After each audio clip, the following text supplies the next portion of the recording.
Nationally, the facilities where we dump our garbage and process dangerous chemicals tend to be located in poor and minority communities. The people who live there have little or no protection from the industries around them, and things could get worse. So there's this idea of environmental justice.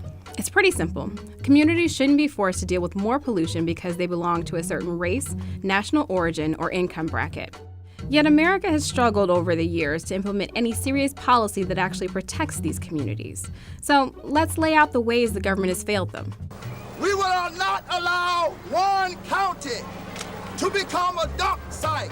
The fight for environmental justice took off in 1982, when residents of Warren County, North Carolina mounted mass demonstrations against a plan to dump contaminated soil in a landfill in their community.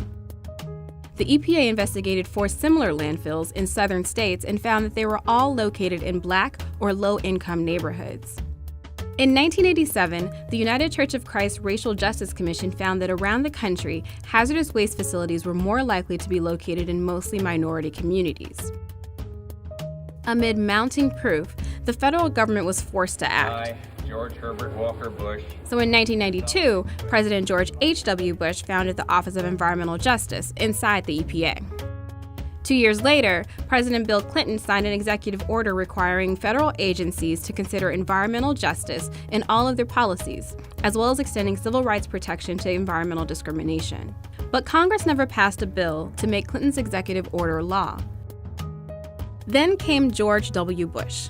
His administration shifted the focus of the Office of Environmental Justice from protecting low-income and minority communities to all people, leaving vulnerable populations without a federal environmental advocate. 80% of New Orleans, including much of downtown, is underwater. Under Bush, many environmental civil rights claims were rejected or delayed for years. In 2009, after President Barack Obama's election, his administration recommitted to environmental justice. Generally speaking, in this country, a lot of environmentally problematic facilities tend to be located in places where poor folks live. Yet, during the 2 years Democrats controlled the House, the Senate, and the White House, they didn't file a single bill focused on strengthening environmental justice protections. Passing major environmental legislation faded further when Republicans took control of Congress in the 2010 midterm elections. Now, President Donald J. Trump is making good on his vow to weaken the EPA. Environmental protection, what they do is a disgrace. Every week they come out with new regulations. They're making it impossible. Who's going to protect the environment? We'll be fine with the environment. We can leave a little bit.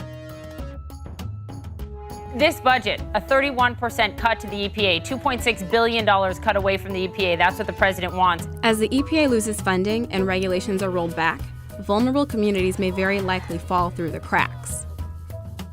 I'm Talia Buford. I'll be covering these communities and digging into systemic environmental injustice. If you have something to tell me, email me at talia.buford@propublica.org.